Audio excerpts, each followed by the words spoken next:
So mamaya makikita niyo yung daan kung gaano kaluwag. Ayan, nakita niyo luwag ng kalsada. Ayan. Op, op. Ito, kakanan na tayo dito. Medyo. Ayan. Ito ang smoothway.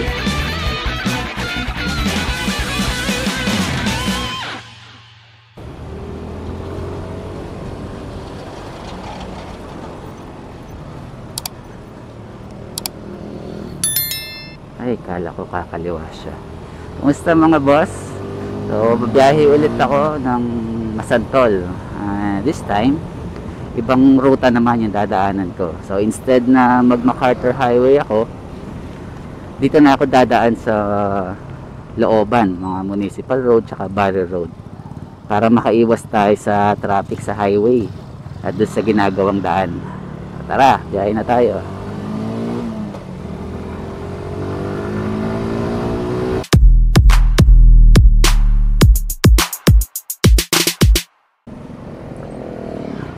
So kaya nag-iba naman ako ng ruta kasi dun sa MacArthur medyo matraffic, and then may mga ginagawang daan dun sa bandang part ng bandang Macabebe na.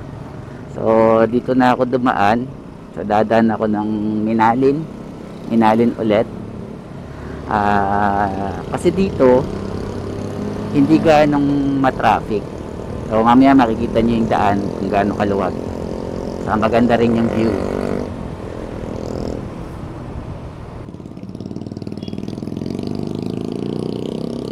So dito may mga part din na sira-sira gaya nito. Pero ito lang naman.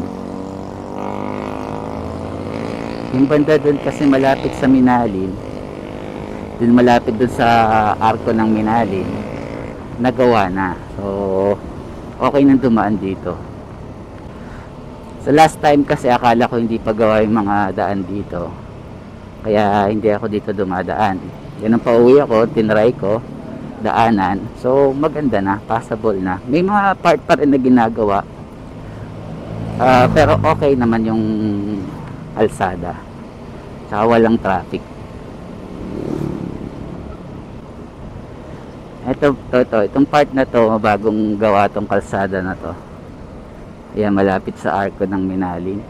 Then kakaliwa tayo dito.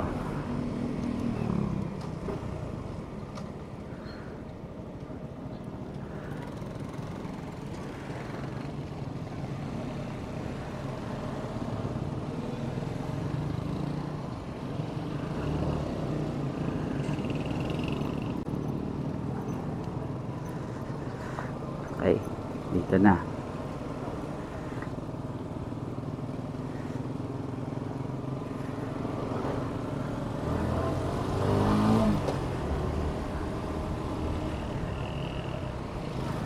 So yan, oh, kita nyo luwag ng kalsada. I mean walang gaanong dumadaan na sasakyan dito pag gantong oras. And even yung mga, I think kahit mga afternoon or tanghali, di rin ganun karaming dumadaan dito ng sasakyan eh. Mga motor lang halos. Ayan, oh.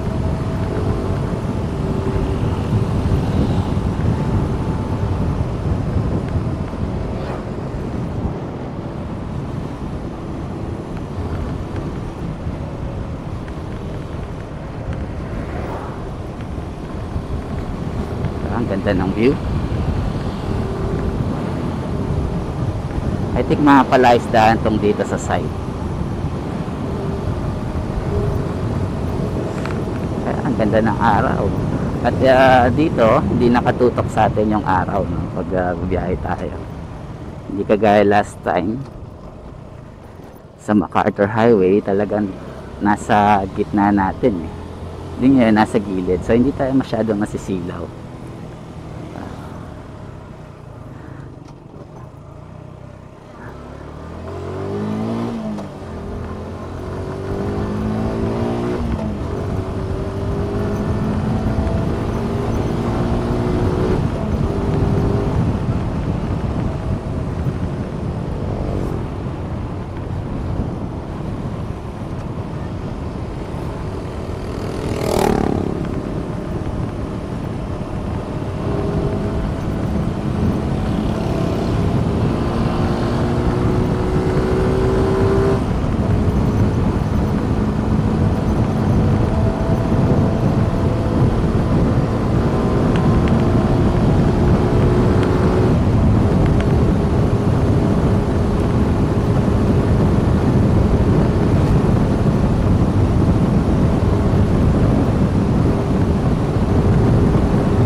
Sarap magbiyahe kung ganito yung mga kalsada, walang ka-traffic. I think yung part na to is part na ng Minalin, kung di ako nagkakamali. Ingat lang dito dahil maraming mga asong nakatambay. Ayan, baka biglang tumawid matsempohan ka. Yan, Minalin na. Ano to? So madalang lang talaga yung mga dumadaan na malalaking sasakyan dito. Usually mga motor, tricycle, saka mga naglalakad lang. Minsan mga truck meron din dumadaan dito.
Okay, ito may ginagawa dito pero okay lang naman, hindi naman nagko-cause ng traffic dito masyado.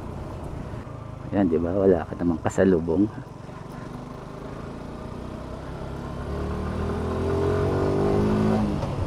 So pagdating dito sa part na to, kasi marami namang kabahayan dito, so kailangan ingat ka dito kasi baka may biglang tumawid na bata, mga aso. Then marami din mga nakapark dyan sa gilid. Yan tumapat din ulit sa atin si Araw. Yeah, itong part na to rough road, hindi pa ginagawa pero natambakan na to so siguro na lang, sisementohin na lang to. Na start naman yung pagsemento nila banda dun sa dinaanan natin. So pagkatapos doon dito na, di naman ganun kapangit yung kalsada. Hindi naman malalaki yung mga lubak, yung mga uka-uka. Ganda naman ang pagkakatambak, lalo na pag nasemento to. Maganda na bumiyahe dito, hindi katulad sa MacArthur kasi yun nga, traffic. Then dun sa bandang Pamakabebe, nung dumaan tayo sa may Apalit, traffic din dahil may mga eskwelahan sa highways. Lalo na pag gantong oras, pasokan ng mga bata, marami talagang mga sasakyan, mga naghahatid. So talagang medyo mabagal ang traffic doon, hindi kagaya dito.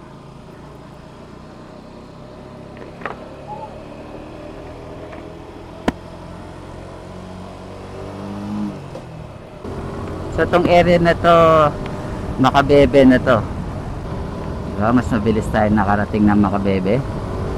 Pagdating natin dun sa dulo nito, pagbalik natin sa highway,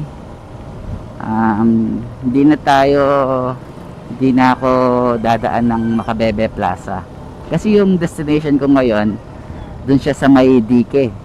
So aakit na ako ng dike paglabas ko dito.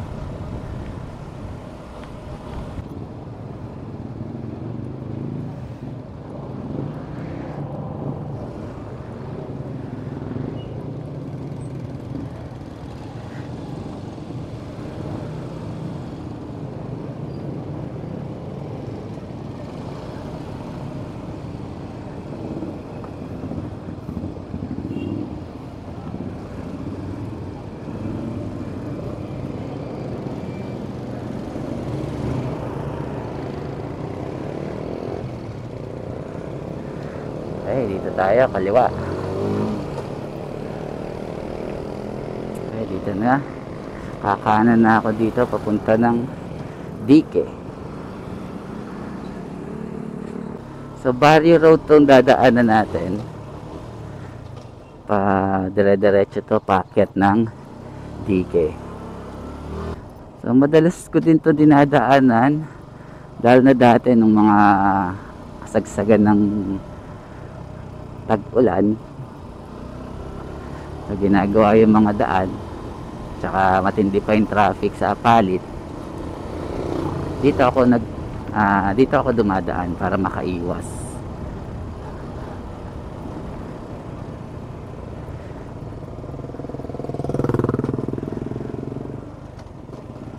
Makitid lang din yung daan dito, pero wala namang gaanong sasakyan dumadaan eh.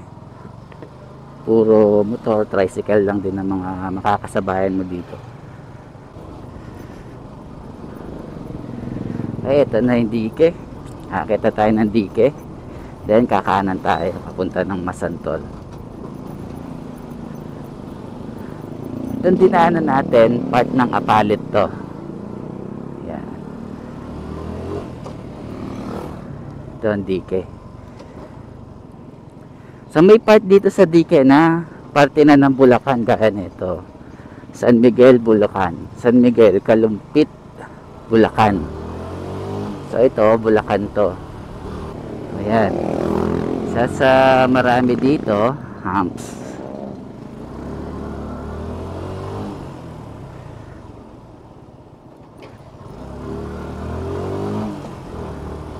So, hindi rin naman masyadong traffic dito kahit na maraming dumadaan na tricycle.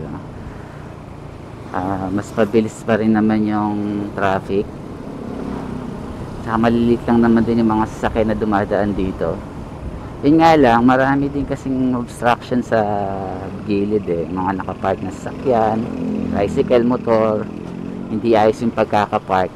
Yun lang mga obstruction. Tapos, dahil residential din to, maraming ding mga asong pagala-gala na bigla na lang tatawid. Marami ding bata, syempre, dahil may area dito na may eskwelahan eh. Yan. Pero ano naman, ayos naman yung daan. May time lang nung ginagawa yung tulay dun sa Makabebe, yung Padwang Tete. So dito talaga yung daanan papuntang, kung pupunta ka ng Masantol at saka Makabebe, dito ka dadaan. So mga truck, mga malalaking sasakyan dito rin dumadaan. Yan, hams na naman. Kaya medyo na damage to nun eh. Buti ngayon nga may part na repair na eh. Then nung baha din dun sa may part ng Makabebe, so dito rin dumadaan ng mga sasakyan na hindi nakakadaan dun sa baha. Maging yung mga bus na pampasada dito rin dumadaan. So nagiging traffic din, nagkakos din ng traffic kasi mga malalaking sasakyan, then marami ding obstruction dito, kaya talagang magkukos ng heavy traffic. Siguro kaya maraming humps kasi meron ding mga kanto-kanto, at yung mga kanto paakyat eh, kaya nilalagyan ng humps para mag slow down yung mga sasakyan to give way dun sa papalabas na mga sasakyan kasi paakyat, para hindi sila maalanganin. Ayan o, humps, and then may kanto dito. Kung may lalabas na sasakyan dyan, paakyat siya para hindi siya mahirapan. So magmiminor na yung mga sasakyan dito, mapapansin nila yung lumalabas dyan. May Sulaw, Bulacan pa rin tayo. So akala ko dati itong kahabaan ng Dike na to sakop ng Pampanga. So may sakop din pala dito ang Bulacan. So kung dito ka dadaan, galing kang Pampanga, Dadaan ka ng Bulacan, then babagsak ka rin ng Pampanga. Hams na naman.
Ayan, sa Makabebe na tayo. Oop, humps. Hindi ko napansin yung humps. Makulay kasi ng kalsada. Dapat siguro lagyan nila ng stripes na yellow, di ba? Para mapansin. Lalo na mga motor. Dahil kung medyo mabilis ka ng konti, hindi mo napansin yung humps, sesemplang ka. Okay, so malapit na tayo sa Masantol, pero hindi naman dun sa mismong bayan ng Masantol yung destination ko ngayon eh. So along Dike, eto yung bababa ka dito, yan, Masantol yan, Pamasantol and Pamakabebe. So dito tayo, diretso pa tayo. Medyo mahaba-haba pang lakbayin dito sa Dike. Op, op.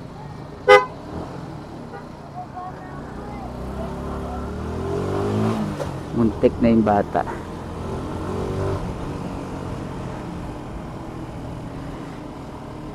Di napansin nung nanay niya ba yun na bumababa yung anak niya.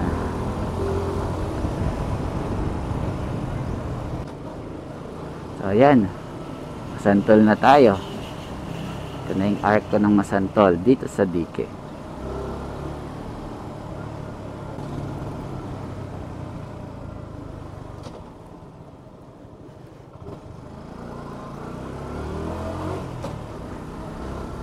Okay, ito kakanan na tayo dito sa Snake Road.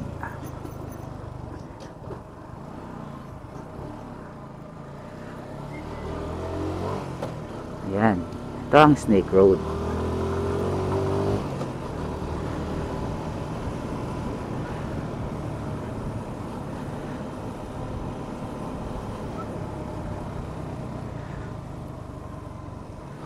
Diba kung nanonood kayo na, kung napanood yung Dragon Ball, diba may Snake Road doon, dinaanan ni Goku.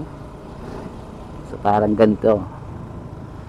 So parang Snake Road to, kaya ako nasabing Snake Road kasi yan, para siyang pa curve.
Diba ang haba ng Snake Road?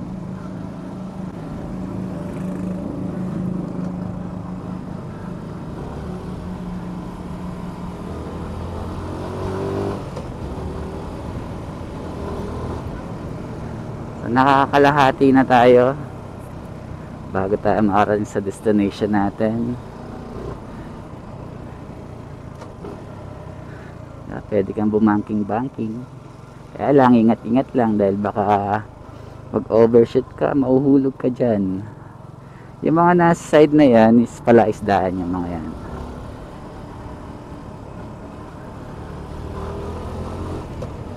Ayan o. Diba? Lawak. Daming palaisdaan dito. Ay, malapit na tayo.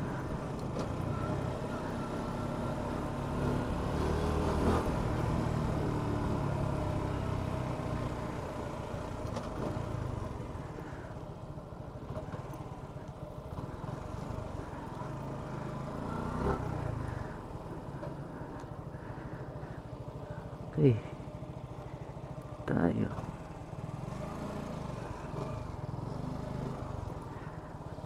Okay, ito na.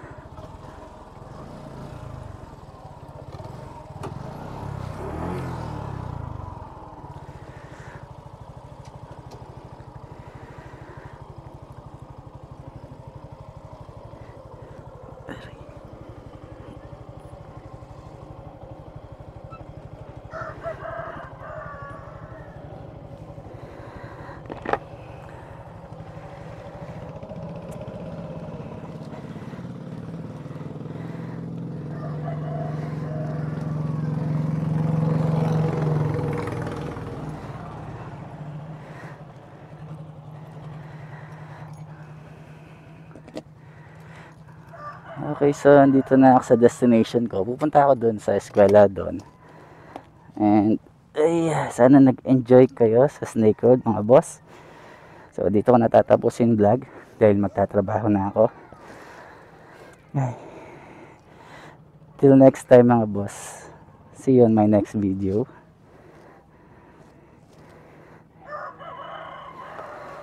And ride safe always. Kung bago pa lang kayo sa channel, please like, share, and subscribe. Till next time, see you.